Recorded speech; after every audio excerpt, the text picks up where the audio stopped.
Hi, this is Alex Le Voci. We are here in Voices, the European Festival of Media and Freedom of Expression. I'm very happy and proud to be here with Ms. Murielle Popa Fabre. She's the Senior Tech and Policy Advisor at the AI and Society Institute. Thank you so much for joining us in this EAVI conversation. To start our conversation, of course, disinformation is not a new thing. We've been facing since the men probably start to talk and to express themselves, pursuing the truth, pursuing accurate things. But the role of social media specifically and mainly the affordance of the platforms in terms of public policy frameworks and this kind of thing, how it's this impact in amplify the phenomenon of disinformation and that we need to tackle. Yeah, definitely disinformation is not new. What AI is really changing in this dynamic is that it really enables addictive social media feeds to a level that is really advanced instead of a basic recommender system that we have been knowing for some times now. So basically, this is making disinformation more efficient. But I would say that the real problem of disinformation is in this AI-mediated configuration, is that at the end of the day, you can, through this,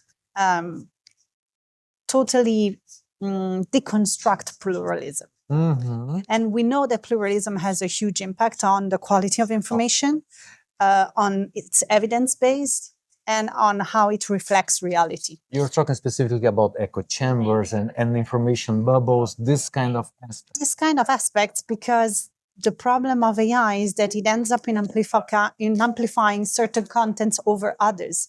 And if you look at the problem of disinformation from the pluralism point of view, you end up in understanding to what extent it's important to have a policy that preserves pluralism, because this is what makes trust in society.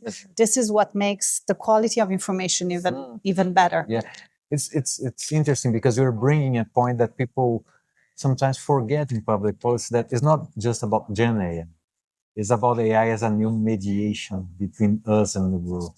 Definitely. But talking about Gen AI and chatbot, what's the role of them in spreading this information and interfering in reliable access to information? Because now the hot topic is always Gen AI or agentic AI in terms of companies.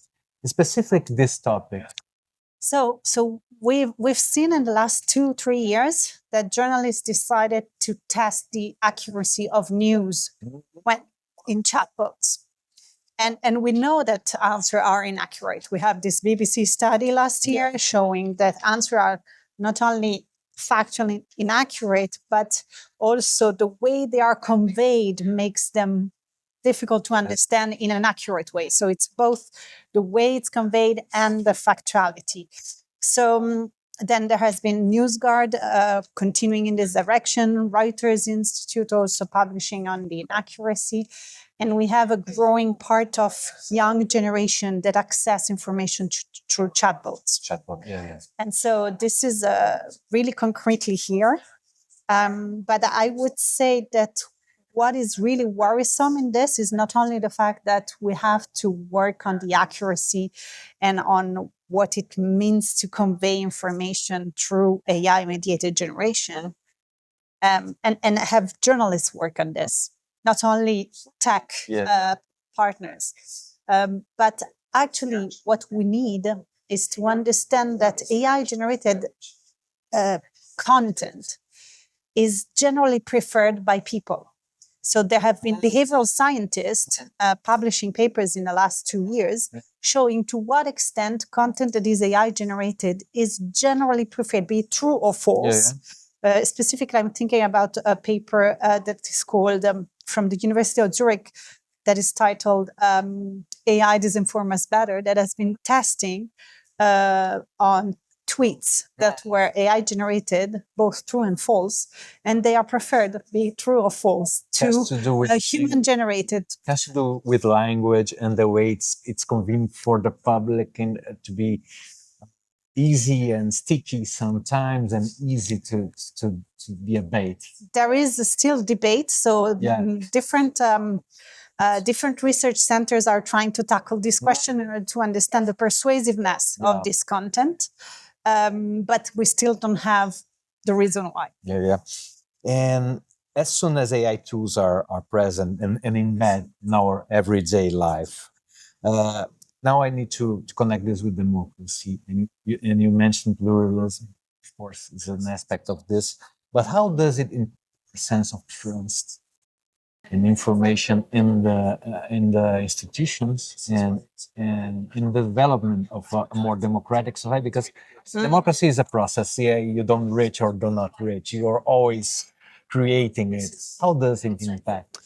So there is an interesting shift of having AI-mediated information, is that we transition from a paradigm where there is one news source that is then editorially interpreted in different manners through different newsrooms decisions, and it reaches a common space with a general audience that, of course, is more keen of reading a certain editorial curation.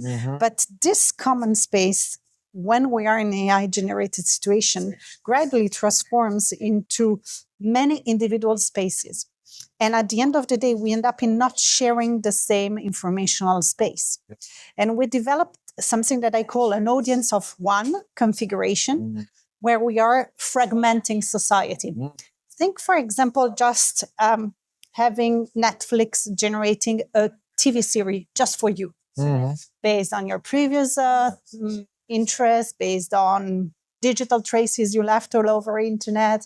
And at the end of the day, when you meet your colleagues the day after, you cannot share the fact that you are disappointed about that character not doing what you should have done.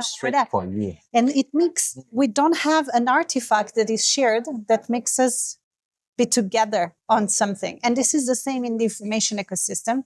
We end up in being single audiences of one.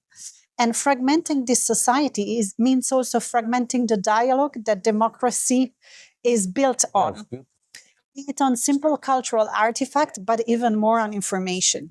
And this is the source for me of this trust pandemic that we are experiencing, because if you don't have this dialogue, you don't have the society that is there to ferment the dialogue, and then you end up in not having the trust. I'd like to jump into policy, which is your field, and it's very interesting.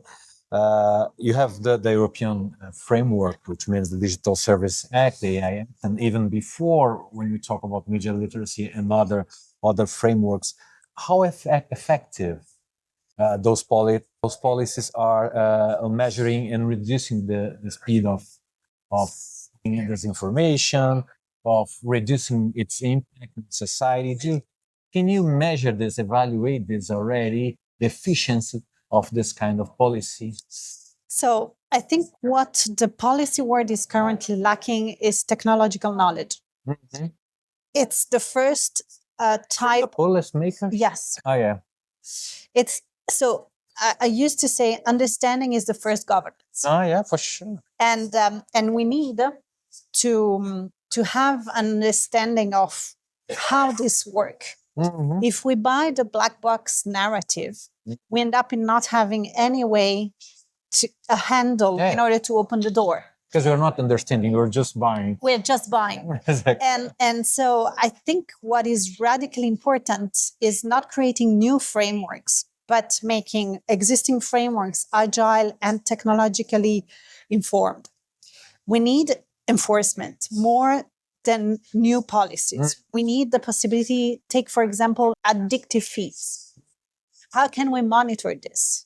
How can we understand how the algorithm works if we don't give ourselves the possibility to observe to what extent feeds are addictive for adolescents? And so we won't be able to protect the way we see society and the world if we don't get to that level of technological understanding and of possible monitoring in order to make policies efficient. So do you think we have already, but we already exist, it's enough, but we need to improve the comprehension of the topic itself, but not create more frameworks in this sense? Yes, increase the comprehension, because this is the only way we will be able to then think about agile frameworks that address the new challenges we were able to observe. Need to be agile, yeah. Otherwise, we lose in 1 week. Thank you so much for this conversation. Thank you. Thank you. It was a pleasure. We see you soon in the next EAVI Conversation.